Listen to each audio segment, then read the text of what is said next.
Ada seorang anak muda di Damaskus, di ibu kota Syria, di zaman tabi'in dulu. Pernah datang ke sebuah masjid namanya Masjid At-Taubah. Masjid At-Taubah ini zaman tabi'in ada. Ada seorang tabi'in masyhur di situ tinggal, jadi imam juga jadi alim, mengajar tiap hari. Anak muda ini datang lalu berkata, "Wahai imam," imam kalau kita kiai, "Wahai imam, saya datang dari luar Damaskus, ya, miskin, tidak punya apa-apa, tapi saya mau belajar agama. Boleh nggak saya numpang tinggal di masjid bersama anda? Saya bantu-bantu lalu saya hidup bersama anda, maksudnya makan minum bersama anda." أمي كم أهواها أشتاق لمرآها وأحن لألقاها وأقبل يمنى. Kata ya syekh itu, silahkan, nggak masalah, tapi harus sabar, ya ikutin kehidupan saya, apa yang saya makan kau makan, apa yang saya minum kau minum. Kata anak muda ini, baiklah. Anak muda ini cerita, dia bilang setelah 3 bulan saya tinggal dengan syekh saya, ternyata syekh saya ini orangnya sangat zuhud, luar biasa. Ada makanan makan, tidak ada makanan puasa. Dan hari ini sudah 3 hari kami puasa. Buka puasa sahur dengan sebutir kurma segelas air, buka puasa juga begitu. Tapi ini sudah hari ketiga, syekh saya masih kuat, saya sudah tidak kuat lagi, dia bilang. Saking tidak kuatnya saya bungkukkan punggung saya, menekan perut saya supaya lapar saya hilang. Dalam keadaan begitu, syaitan datang menggacaukan pikiran saya sambil berkata, "Wahai anak muda," di benak saya terlintas, "sekarang sudah halal buat kau mencuri makanan. Kalau kau tidak curi makanan, kau mau makan dari mana? Akan mati kelaparan. Minta sama gurumu, gurumu nggak punya. Minta-minta sama orang, gurumu larang minta-minta sama orang. Sekarang kau curi makanan sepotong roti, yang penting tidak mati kelaparan." Dia bilang dalam kondisi saya berkecamuk pikiran syaitan begitu, saya berpikir mencuri makanan di rumah di sebelah masjid. Zaman dulu teman-teman sekalian, dinding masjid tidak seperti kita sekarang ada tembok. Jadi zaman dulu tuh bisa dari tanah liat, atau kalau mau kuat, batang kurma ditebang atasnya, ditebang akarnya, ditancapin, lalu didempet-dempetin. Jadi dinding yang kuat. Dan rumah orang sama masjid berdempetan dindingnya. Dia naiklah dinding masjid, dari belakang masjid dia naik mau mencuri makanan. Di rumah yang pertama dia mau masuk mencuri di sebelah masjid, itu dia lihat ada 3 perempuan yang tidak tutup auratnya, lagi nonton kulit domba. Dia alihkan pandangannya karena dia tahu yang bukan mahramnya haram untuk melihatnya. Dan itu bukan tujuannya, dia ingin cari makanan. Dia pindah ke rumah kedua.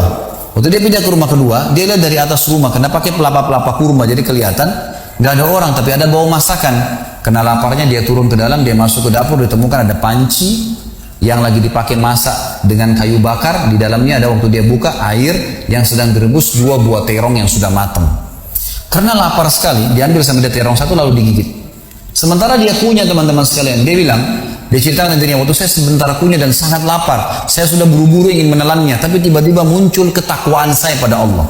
Muncul ketakutan saya pada Allah, kepatuhan saya sama Allah. Lalu saya berkata dengan diri saya, subhanallah, syaitan berhasil membuat saya melakukan 3 dosa sekaligus. Yang pertama, masuk rumah orang tanpa izin, dosa. Yang kedua, mencuri, mengambil terong itu. Dan yang ketiga, saya sedang memakan makanan yang haram. 3 dosa sekaligus. Maka dia bilang, tidak mungkin Allah membuat saya mati kelaparan karena meninggalkan yang haram. Karena Nabi Muhammad SAW sudah bersabda, "Man taraka sya'ni la abdalahu khairan min." Siapa yang meninggalkan sesuatu karena Allah, Allah akan gantikan yang lebih baik darinya. Lalu saya lempar gumpalan makanan terong itu ke lantai dapur tersebut, lalu saya kembali ke masjid. Dan masih ada pengajian, saya tidak bisa tangkap apa yang sedang dibahas karena laparnya. Waktu bubar pengajian, dia bilang, guru saya duduk di kursinya, saya pun duduk di tiang salat yang masjid. Ada satu orang tua di belakang masjid. Lalu masuklah seorang wanita dari pintu masjid bercadar, berbicara dengan guru saya sambil guru saya menundukkan pandangannya. Setelah itu guru saya mengangkat kepalanya lalu melihat ke arah saya dan memanggil, "Kesinilah muridku." Datanglah saya, kata anak muda ini. Lalu ditanya oleh guru saya, "Apa kau sudah menikah?" Dijawab oleh muridnya, "Belum." Lalu ditanya 2 kali, "Apa kau ingin menikah?" Dia tidak jawab. "Apa kau ingin menikah?" Tidak jawab. Sampai 3 kali, "Apa kau ingin menikah?" Dia tidak jawab. Lalu kata anak muda ini, "Wahai imam, wahai syekh, ya guru saya setelah Allah subhanahu wa ta'ala, hidup saya bergantung pada anda. Apa yang anda makan, saya makan. Apa yang anda minum, saya minum.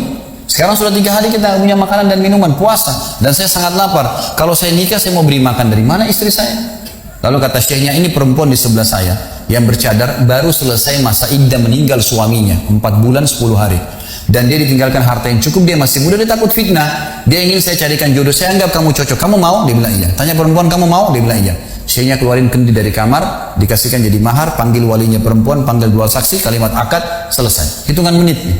Lalu kata syekhnya, "Pulanglah ke rumah istrimu. Saatnya sekarang kamu pulang, udah. Nanti kalau mau sholat, mau ibadah, silakan datang ke masjid. Sudah nggak perlu lagi numpang di masjid gitu." Pulanglah dia sama istrinya. Dia ceritain, "Dia maksud saya jalan sama istri saya masih malu-malu, baru nikah. Dan ini kan memang hitungan menit nih. Ya, dia baru tadi kelaparan, tiba-tiba sekarang sudah nikah gitu." Dia bilang saya jalan. Keluar dari masjid, lewat di rumah pertama yang dia tadi manjat mau mencuri, dilewatin sama istrinya. Begitu masuk, tiba di depan pintu rumah kedua yang dia manjat, gitu kan? Istrinya berhenti, buka pintu rumah lalu berkata, masuklah suamiku, ini rumah kita. Rumah yang tadi dia mencuri nih. Maka dia pun bilang, saya masuk ke ruang tamu, saya melihat di atas, ini benar rumah tadi yang saya masuk mencuri. Istrinya bilang, wahai suamiku, tadi saya dengar Anda sudah 3 hari nggak makan, mau makan? Dia bilang, iya. Istrinya masuk ke dapur, ditemukan apa? Panci terbuka, terong yang sudah digigit. Ini kisah nyata nih. Tiba-tiba perempuan ini bilang, siapa yang makan terong saya? Spontan, teriak gitu kan. Pada saat dia teriak, maka si laki-laki ini mengucapkan kalimat begini. Ini dari saksi bahasan kita. Dia mengatakan, kesinilah istriku. Demi Allah begini ceritanya. Kronologisnya saya manjat, saya turun, saya lapar, saya makan.